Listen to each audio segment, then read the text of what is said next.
Hello, everyone, and welcome back to the Veterinary Business Podcast, where modern veterinary leadership meets real world strategy.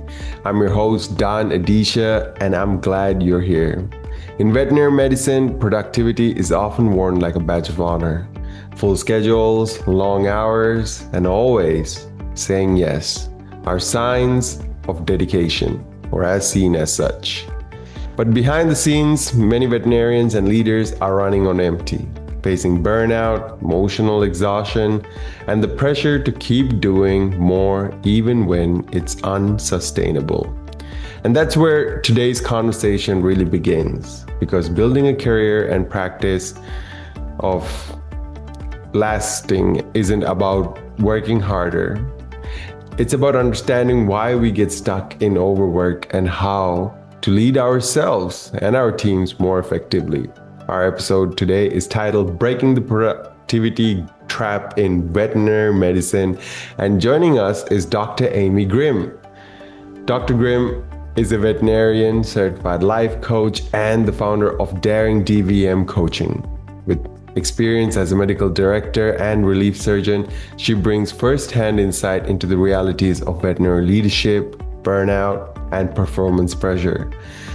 Through one-on-one and group coaching, she helps high-achieving veterinary professionals reclaim energy, balance, and fulfillment without sacrificing success.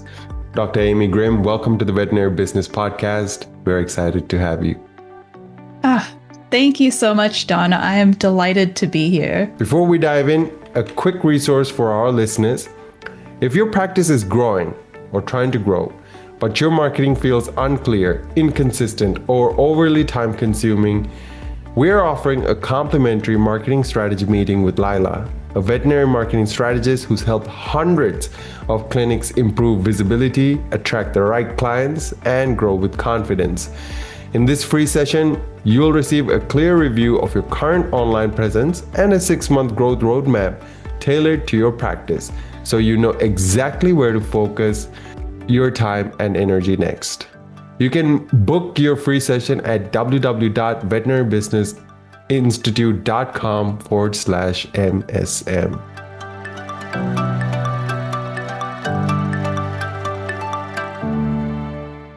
Now, Dr. Grimm, I was reading about your journey and saw you moved to the US from South Africa at 18.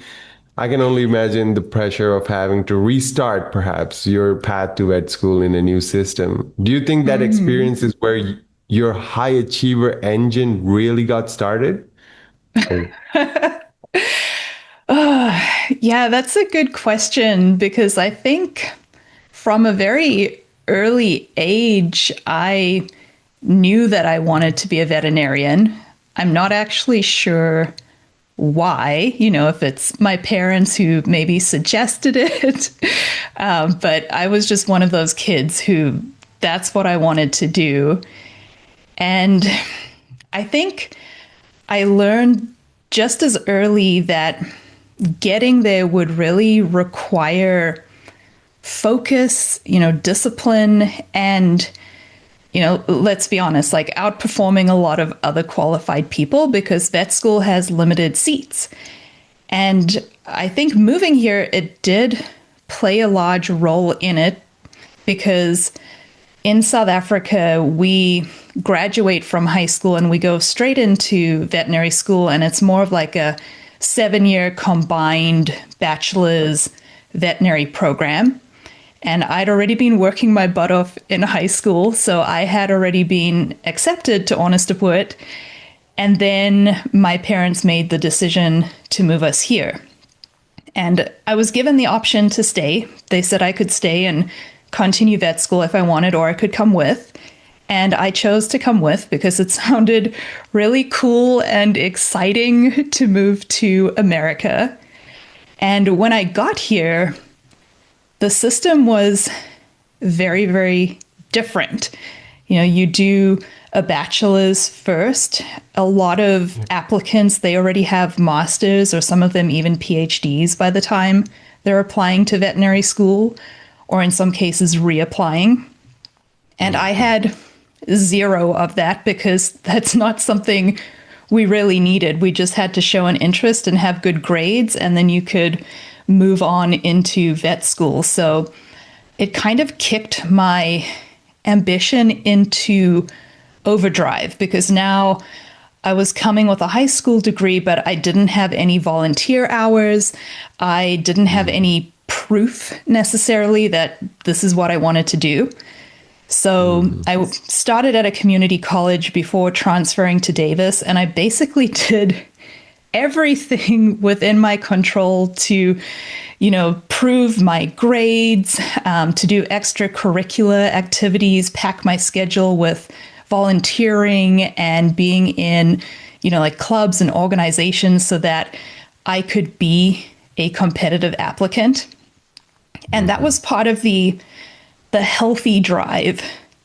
But alongside of that, something else started to grow. And I think this is where, at least in my story, I see the beginnings of my almost like an addiction to achievement, this addiction to success, to proving myself, to being productive, to showing that, I can do it coming from a different background. And really that addiction to, praise and positive feedback. And the reason I share this is because it's really easy for us to slip into that black and white thinking where we can decide, based on where we are right now in our veterinary journeys, that, working hard is really bad and we should reject it and we should find better ways to balance things. Or we can be on the flip side, like I was during that time, where I decided that this type of dedication is good and it's also the only way to get what I wanted. And really neither is true. Achievement, it could be meaningful and creative and life-giving. And yes, it can also slide into pressure and depletion and sometimes those feelings of emptiness. And I think it's really important that as veterinarians and leaders, we can hold both of these truths, because that's how we keep striving from a place of wholeness.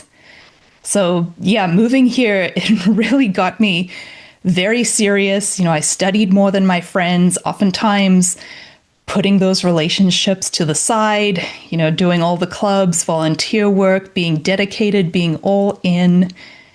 And I'm so glad you asked this question, because it's really some of the more deeper work that I do with my clients is helping them circle back to a time in their lives where they can pause and say, okay, when did I get so serious? When can I pinpoint a moment where I became more addicted to the drive and I started letting this desire for achievement maybe start running the show? When did I start relying on gold stars and titles and grades and praise in order to feel good about myself? And like, how does that feedback start to define my worth? And I think these are really interesting things to consider when it comes to unpacking our previous experiences and learning to redefine our relationship with achievement. So yes, like I absolutely see that in myself. I became a vet. I proved to everybody that I could do it. All the people who said I didn't stand a chance because I came from, a different country and I hadn't jumped through all the hoops yet. So I really worked hard. I wanted this happy, successful career. I reached the dream that I was chasing since childhood. And then, spoiler alert, I wasn't fulfilled in the way that I imagined I would be. So I was super proud of myself, but also really stressed. And if I'm honest, like the path to get there was often pretty stressful too. And I think even for people who are, born here and they go through the entire schooling system as is, I think we all feel a very similar type of stress and pressure. And that's why I think these questions about, where did that begin? And if I could allow myself to actually enjoy what I'm building instead of always feeling like I need to do more, like how do those answers play out? Because that's really where the shift begins. It's not that we want to abandon our ambition. It's more about learning how to let it serve your life instead of running it. Right. Thank you so much for that, Dr. Grimm. Really, first of all, I mean, congratulations on making it through, and even more so in realizing these very key factors that contributed to perhaps what you call a productivity trap, Yeah. and changing that narrative to finding more fulfillment. Can you let us know why it is so common among veterinarians and practice leaders, particularly this sort of, is it that desire for achievement, that drive? When does it become toxic? Yeah, yeah. And I love talking about this concept of the productivity trap, Don, and more specifically, how to actually escape it. Because Yeah. I truly believe that, if we want to create our version of a burnout free life, it requires us to actually step back and slow down and make sure that we're really in alignment with the vision that we have for our own lives. Because otherwise, we can unintentionally end up stuck in this constant cycle of unhealthy productivity, which to many people can feel like being that hamster stuck on a wheel. That sense where you're always going, going, going, you're always on, you're chasing the next thing, checking items off your to-do list. And spoiler alert, the list never ends. And sometimes that pace at which we think we need to work just to stay afloat, that can feel really relentless and unsustainable, which is, of course, why we end up running on fumes and feeling exhausted. And I think the real rub is that we end up feeling the sense of complete, dissatisfaction with our lives. Not only are we working really hard and we're doing so much and we're showing up, but then we reach this place where we're wondering, why doesn't it feel good? Why doesn't it feel the way that I thought it would? And veterinarians and practice leaders, clinic owners, we are high responsibility professionals. Many of us are high achievers. We don't always self-identify as such, but I think we can all agree that we have a lot on our plates, often more than enough on our plates. We have a lot of responsibility, and we're very ambitious, we're driven, we're goal-oriented, we're constantly striving to make life better. And that ambition, that can be such a beautiful thing. That is what helped me succeed here and get into vet school. And that is the path of so many other veterinarians. And it's what drives us to grow and to serve and to really help and to reach that next level of our life. And then there's that tricky part where it can also turn into something that feels a little bit more like addiction. That addiction to productivity that I experienced, to always doing more and wearing it like a badge of honor. And that's really where it becomes the trap. And for anybody who's listening, if you've ever found yourself in that space of always doing, always feeling on, like it's never enough, you're checking all the boxes, you're staying afloat, but you still feel a little bit empty, maybe a little bit off, like something's out of alignment, then that's where I would really offer to get curious with yourself, because we have so many of these ingrained beliefs about what we have to do and what we should do and what it means to be successful. And sometimes it really requires us to slow down and actually step back and start looking at the big picture of our lives, because it's very easy for us to become stuck in the problem solving. Veterinarians, we are taught to think logically and to solve problems. And because that's how our brains work, it's easy for us to get stuck in that overthinking cycle instead of saying to ourselves, okay, If I'm telling myself I don't have enough time to slow down, that's actually a very big signal that I really do need to slow down and to start looking at things and thinking about things a little differently. Got you.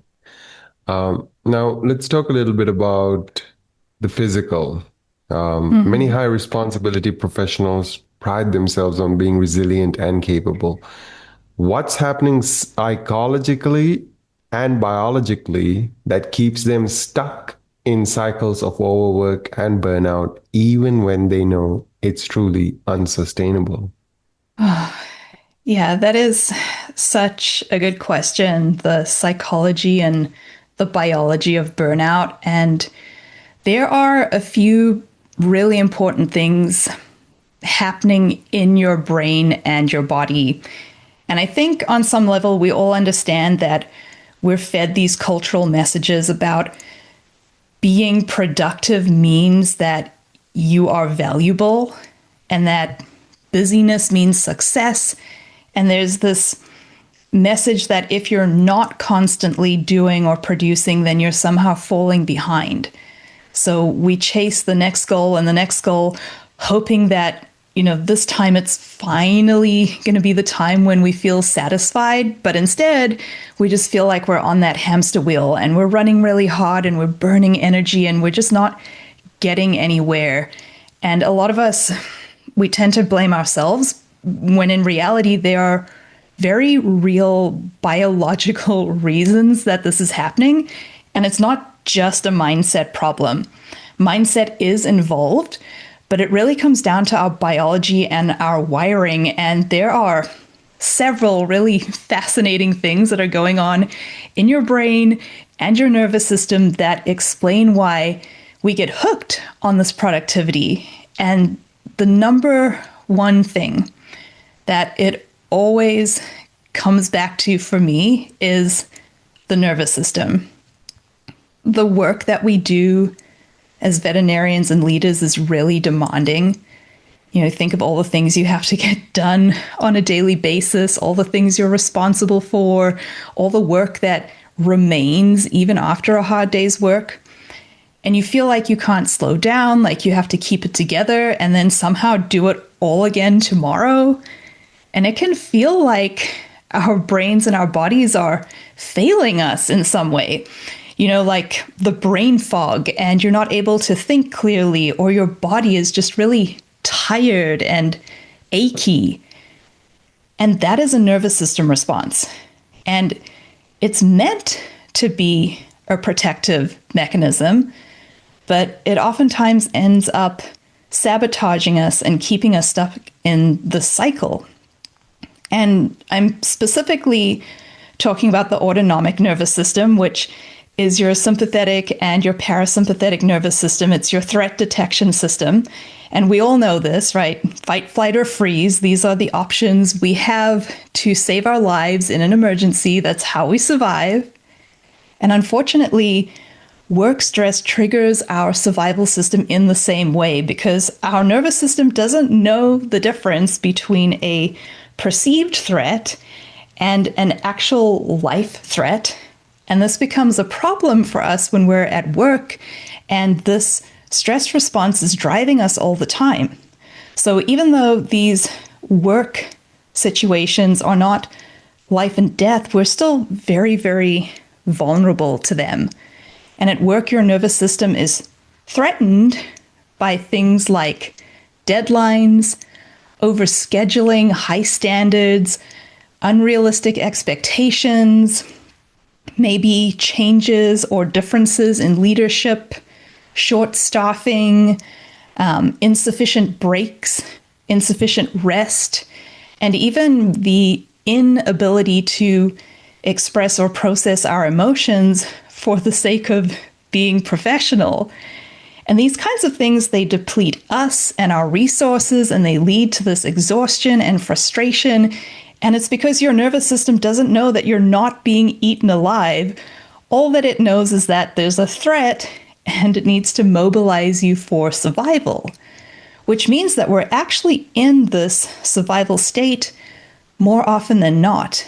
And our bodies, they try to cope, right? They try to adapt to these higher levels of stress, but without actually learning how to regulate and reset, we end up in the cycle of chronic stress, the hamster on the wheel, and we just further deplete ourselves. And you might be listening to this and thinking, okay, yeah, logically, I know that doing that client callback is not a threat to my survival. So why is my nervous system perceiving it as a threat?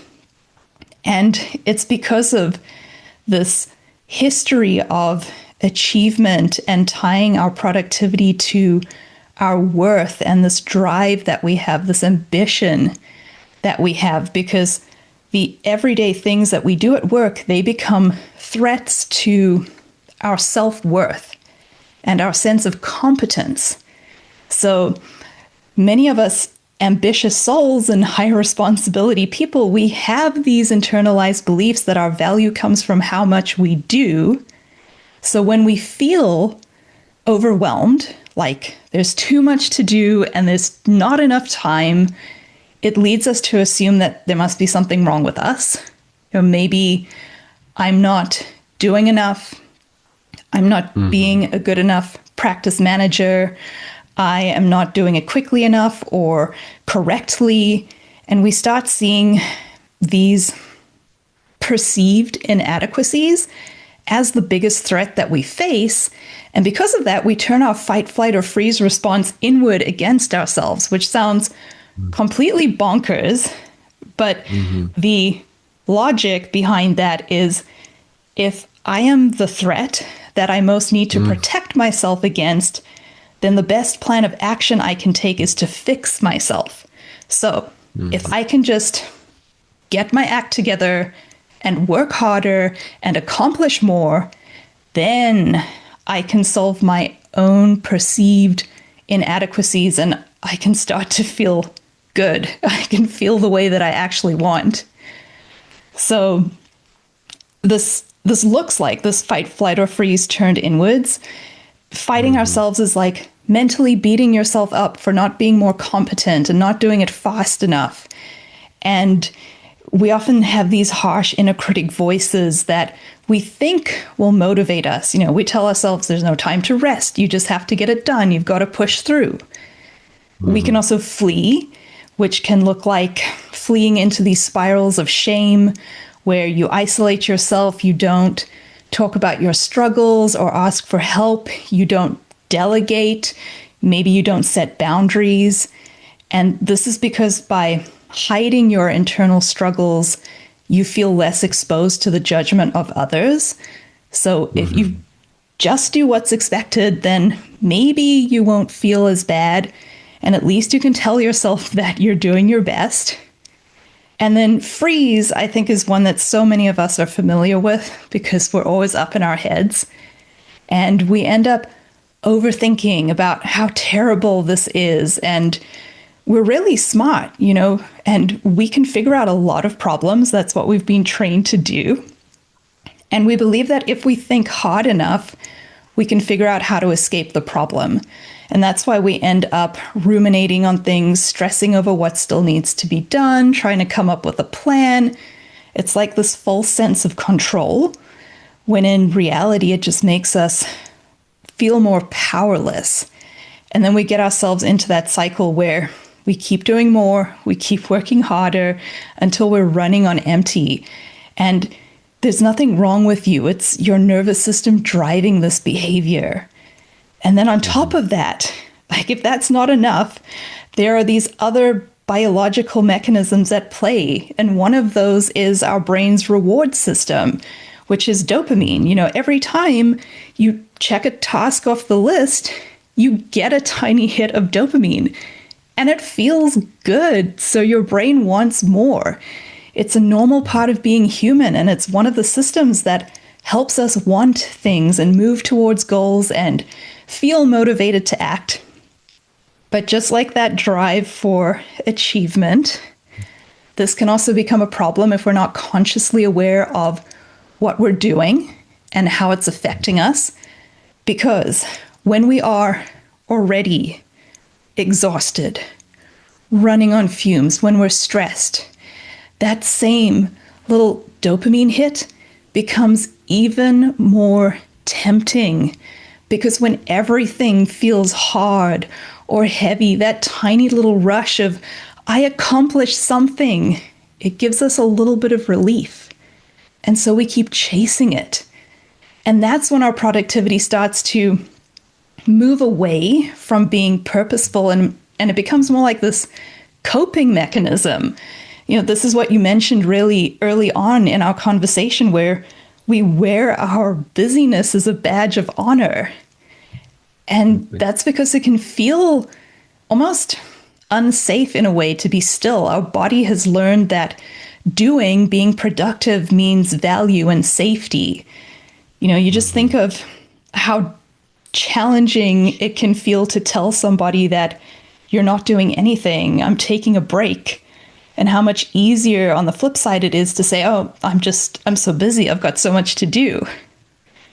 And then we still have more, which is like adrenaline and cortisol, part of our stress response. These are supposed to fuel us and help us get things done.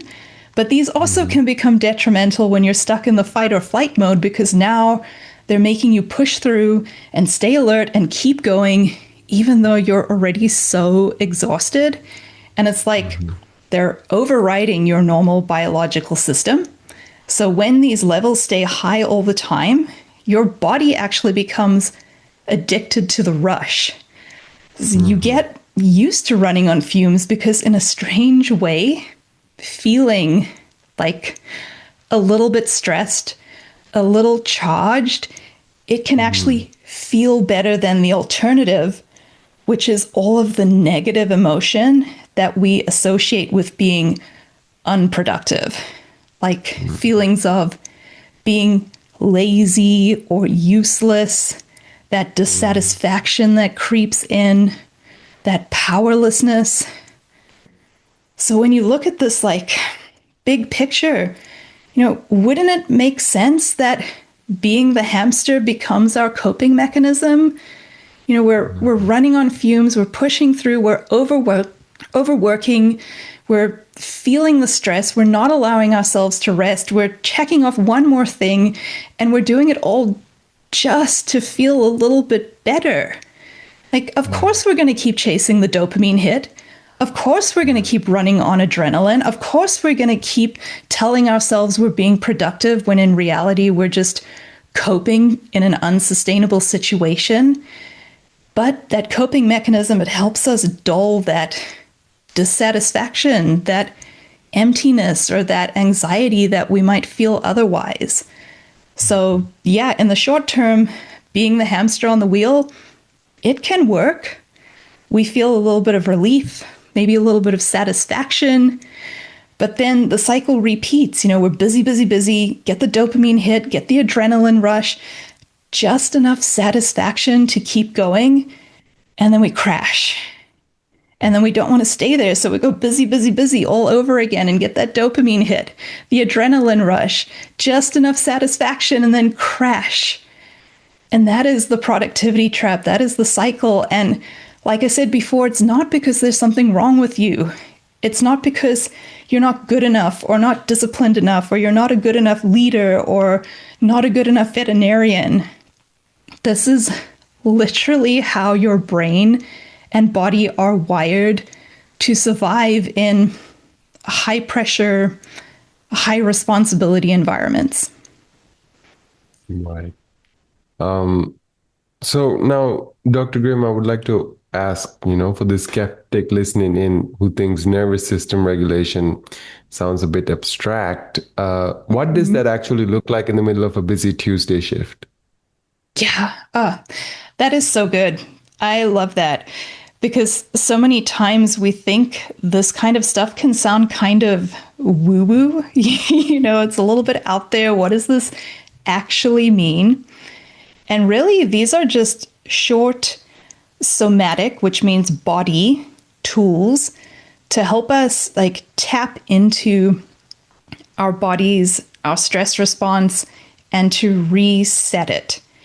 So when you're in this fight, flight, and freeze state, you are at this activated level of energy. Everything feels kind of urgent, there's that buzz. And where we really want to practice and lead from is our regulated parasympathetic state. And I think a piece that is so important to acknowledge is that when we're thinking about the vagus nerve, that's the main conduit that runs from our brain to our body. Only 20% of the information travels from your body to your brain. The other 80% is feedback from your body up to your brain. And that's why you cannot logically outthink your stress or your anxiety, because you can't use 20% to try and shove that 80% of feedback down. So regulating your nervous system is really creating tiny little habits that you can do throughout the day to create mindfulness, to create a pause, and to create a moment for you to check in with yourself and see, how am I feeling? Like, what does my body actually feel like? Logically, I know I'm safe, but what's going on over here? Do I have any tension or tightness in my shoulders? Is there any, like tingling in my arms? Do I have that anxiety pit kind of uncomfortable feeling in my stomach? Those are the little signals that tell you that you're stuck in the hamster wheel. So for a busy veterinarian, one thing that can work really well is washing your hands. Like, we need to wash our hands between patients. So why not turn that into a little micro moment of creating regulation? And you can do this by feeling the water on your hands, the temperature, maybe how it runs over your skin. What does that feel like when you add soap? Is there a particular smell to the soap that you enjoy? Maybe there is a lotion you can put on your hands afterwards. These are all things that take you out of your head and into your body. Other things could be doing a little check-in, while you're at your desk or before going into a room with a client. Just a quick body scan to say, okay, where am I feeling any tension or tightness? Where am I holding it? And then intentionally taking some slow, deep breaths in with an extended exhale and really relaxing those tight areas, letting that tension go. That signals to your brain that, hey, things are actually okay. Like, I'm safe for now. This is fine. And other ones are like grounding exercises, looking at things you can see and naming them, what you can touch, what you can smell, anything basically that gets you out of your head and back into your body, because that's the key to flipping the switch. It's like reciprocal inhibition. You cannot be sympathetically activated and in a parasympathetic state at the same time. So if your body is up here and highly activated, if you can get into it and intentionally flip the switch, you will automatically bring yourself back into that parasympathetic, regulated, and grounded state. Wonderful. Thank you very much for that, Dr. Grimm. Yeah. Now, let's look at the environment we work in. Veterinary medicine, as you mentioned multiple times, often rewards urgency, perfectionism, and self-sacrifice, So how do these cultural norms unintentionally or even intentionally at times reinforce the productivity gap at both the individual and the hospital level? Yeah, you're so right. Our veterinary culture can often send very clear messages. And I think most of the time they're unintentional. I don't necessarily think there's bad intent behind it, maybe just more of a misunderstanding. But we do tend to believe that everything is urgent. And we equate perfectionism with professionalism. We don't want to make mistakes. Everything has to be perfect. And we also do things like telling ourselves that self-sacrifice means that we're dedicated. So we end up in these situations where we're staying late or we're skipping lunch. And at the individual level, this is really reinforcing the idea that rest needs to be earned, which is not true at all for anybody listening. Rest is one of your biggest strategies that you can use to be a good leader and a good doctor. Another thing that is reinforced is that, we shouldn't set boundaries because they can be selfish.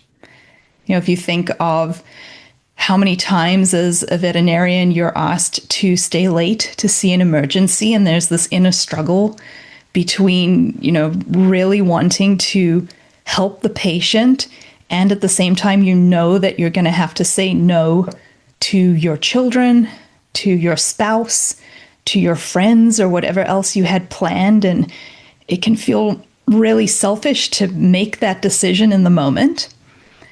And when we're struggling with these things, oftentimes we end up telling ourselves this lie that it means we're not cut out for the job, or maybe I'm not cut out to actually be a business owner. I should just go back to being an associate. And we feel like this pressure to be emotionally composed and endlessly capable and selfless all the time. And we're still quietly absorbing things like moral stress, and we're dealing with empathic strain and grief and all the other things that pop up during our days.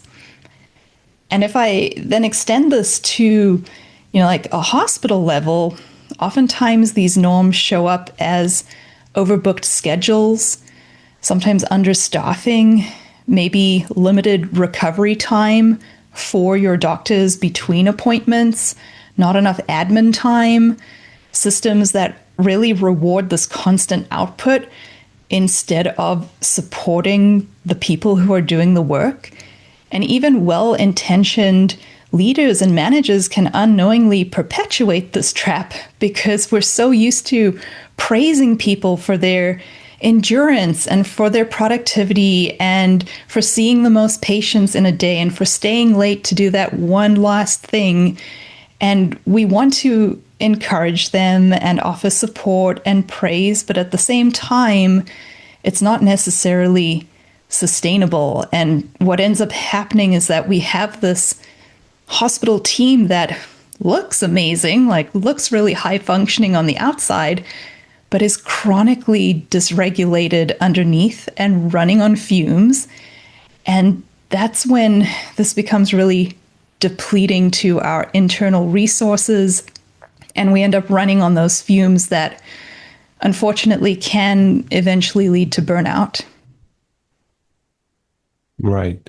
And now let's, I think we really got a real good picture of what burnout really looks like in veterinary medicine and where it stems from on an individual level, as well as more so on a cultural level as well. Let's look at some of the solutions, perhaps. Yeah. So I love that. That's great, Dr. Grimm. Now, you integrate evidence-based performance science into your coaching. So, what does the research tell us about why working hard fails and what actually improves performance, focus, and well-being? Yeah. The science on this is actually very clear. There's a lot of research out there showing that working harder from this stressed nervous system state eventually backfires on us, because that's what creates chronic stress, which impairs our decision making. It reduces our cognitive flexibility, narrows our focus, and it also increases our emotional reactivity. So we feel more out of control more of the time. And yeah, you may think that you're doing more, but really you're thinking less clearly. So you're struggling, you're more likely to make mistakes. And when you actually have time to recover, you recover more slowly. You don't bounce back as quickly. So what actually improves your performance is nervous system regulation. And I know it sounds so simple and too good to be true, but it really, really works. Learning how to work from a grounded, regulated parasympathetic state. Because when your nervous system is supported, your prefrontal cortex comes back online. And that's where you have all of your creativity, your focus, your compassion, your ability to problem solve. And that's when your productivity actually becomes more efficient and more meaningful instead of just feeling like you're going through the motions and you're just trying to stay afloat. So to be a high performer, you don't want to run on adrenaline and caffeine, right? Those are short-term coping strategies. Instead, you want to learn how to reset your stress response, how to regulate in real time. And I think very importantly, a lot of this work has to do with aligning your energy with your purpose. Because if you want to have sustainable success, you need to create that capacity to actually have it and not just be stuck in this constant state of output and busyness for the sake of being busy. And I really see the solution as twofold. One, it requires systemic change. For better or worse, we need to create better structures in vet med, better support, better work environments that help protect our well-being. And it also requires personal change, which is our own willingness to pause, to slow down, and to look inside, to get curious about what can we do differently. And while I fully believe that systemic change is necessary, if you are someone who is struggling and you feel like you're running on fumes, you cannot spend your whole life waiting for somebody else to care and waiting for somebody else to fix the problem. You have to be able to act on whatever is within your control.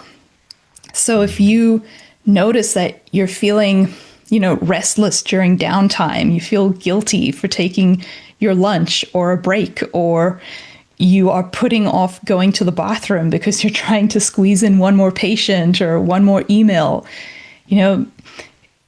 if you get into this mindset where you're telling yourself that you're failing when you're not accomplishing something, that's that whole emotional side of the trap showing up.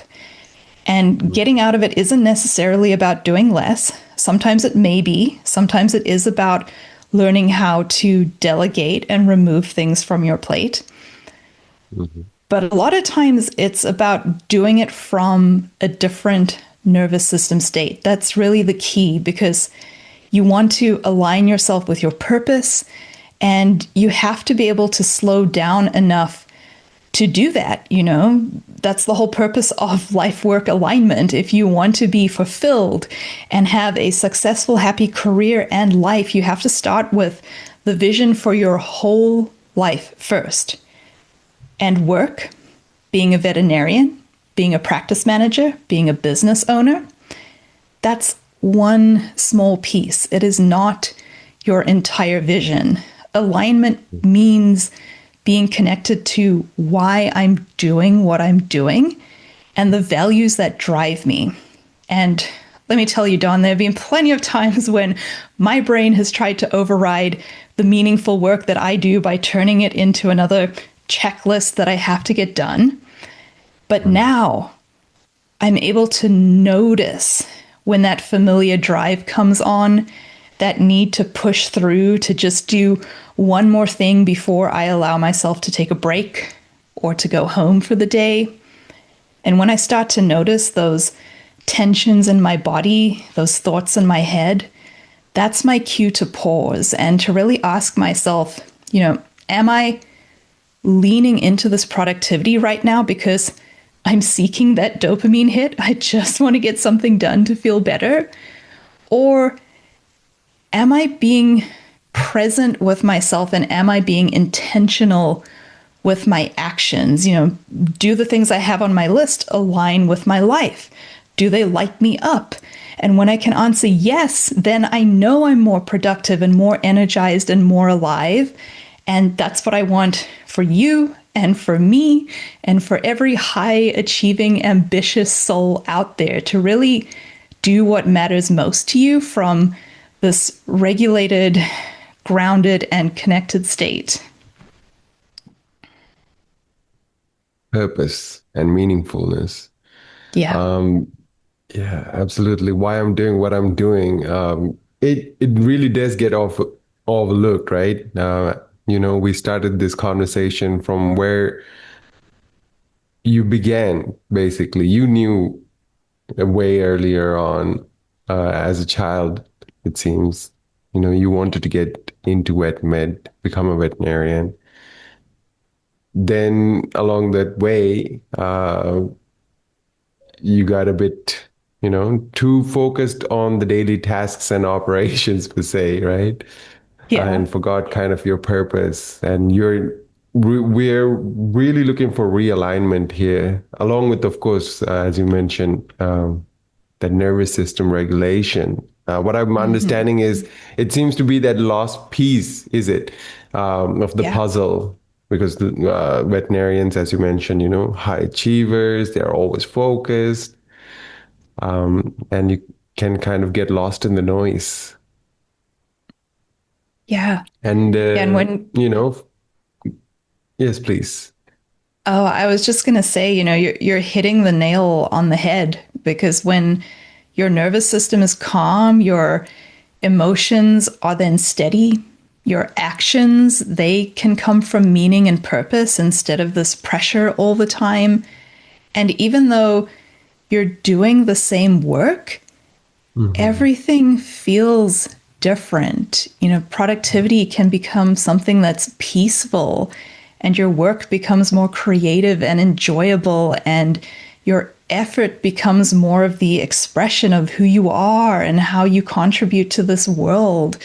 It's really about shifting from this hustle driven, adrenaline fed output into aligned, heart centered, sustainable creation. So, yeah, I think you're giving a beautiful summary of everything. And I'm glad. I'm glad. I'm also learning a lot here, Dr. Grimm.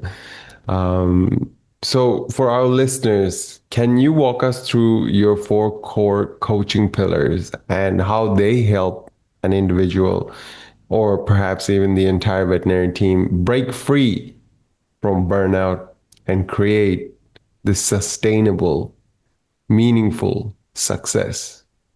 Yeah, absolutely.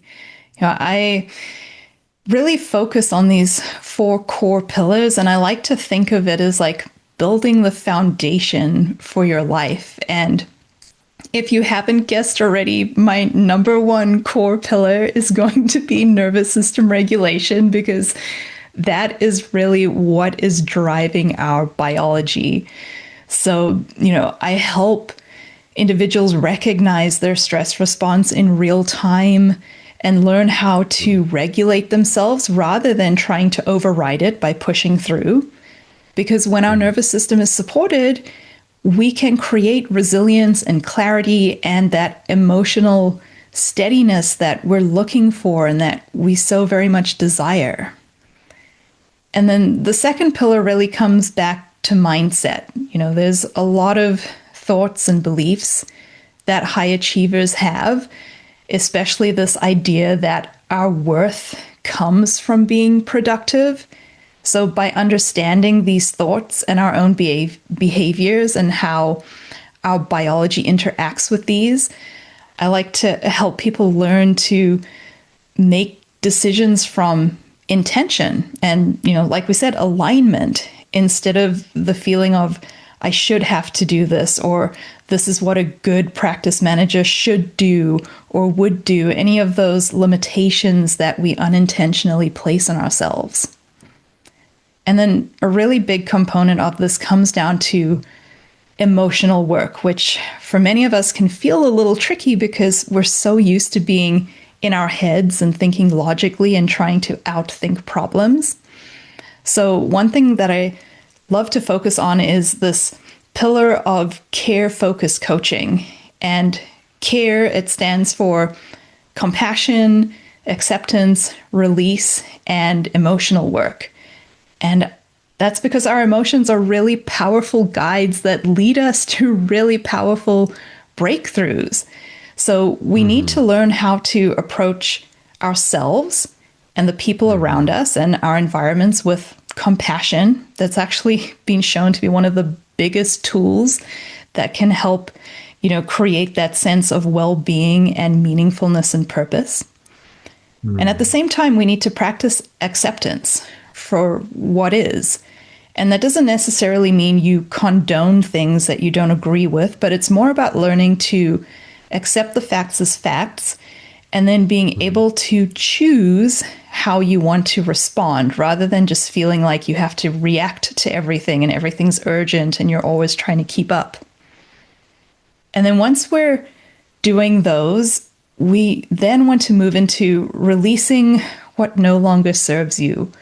What are those things that I can put down? What is not really my responsibility? What are things that other people might think I have to do? But really, when I look at it, is this what I want for my life? Like, do I actually have to do this? Can I delegate this? Can I just remove this completely?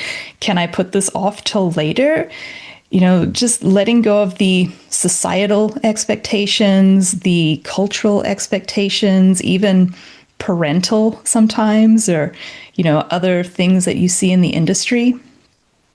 And then doing the emotional work to create clarity and balance and success, instead of pushing away those negative emotions, inviting them in, asking them like, okay, what is this trying to tell me? How is this trying to guide me to where I actually want to go in life? How I actually want to show up as a doctor? How I want to come to work as a leader? How do I use these as kind of like my GPS of where I want to go? And that's really what's going to help you process overwhelm, restore your energy, make better decisions, and build this like joy-filled, meaningful, purposeful life where you have healthy relationships at work and at home. And then number 4, because everybody likes to have an action plan, is really using these practical tools and strategies. Insight is great, but insight alone doesn't necessarily change behavior. So we really work on translating this awareness into habits that are actually going to help you, like simple, realistic tools that fit into a demanding veterinary environment, the types of things that are going to improve your productivity and your well-being. You're not sacrificing one for the other. And most importantly, it's learning how to do this without adding to your already full plate. So those are the 4 things that I really love to focus on, because that's what I truly believe moves us out of that survival mode and into this more aligned and sustainable success, so that we can actually continue to do the work that we love, and we can continue to care deeply without burning out, without running on fumes. There we go. Dr. Grimm, thank you so much for, this powerful and very deeply validating conversation. Yeah, you're so welcome, Dawn. Thank you so much for having me. I really enjoyed your questions and getting to explore all of this with you. And I really hope that whoever's listening can see a little bit of themselves in there and know that, it doesn't have to be this way. You can be successful and happy and have all of the meaning and purpose and joy that you want in your life and our beautiful veterinary profession.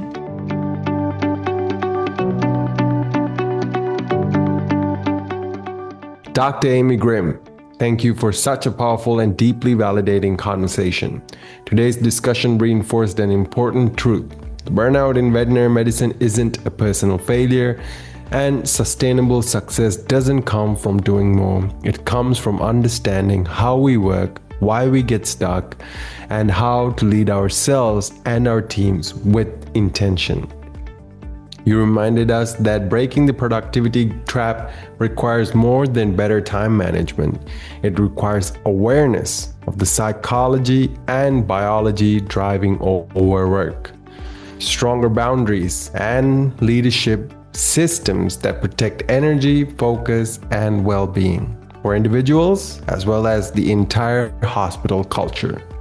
To our listeners, thank you for spending this time with us. Whether you're a veterinarian, practice leader, or team member who feels caught in constant urgency or emotional exhaustion, we hope today's episode gave you clarity, language, and practical insight to begin changing that pattern. If Dr. Grimm's perspective resonated with you, I encourage you to explore the work she's doing through Daring DVM Coaching, where veterinary professionals are supported in reclaiming balance, building resilience, and creating sustainable success without burnout. And before we wrap up, a quick reminder, you can still book a complimentary marketing strategy meeting with Lila, where you'll receive a personalized review of your clinic's online presence and a 6-month growth roadmap tailored just for your goals.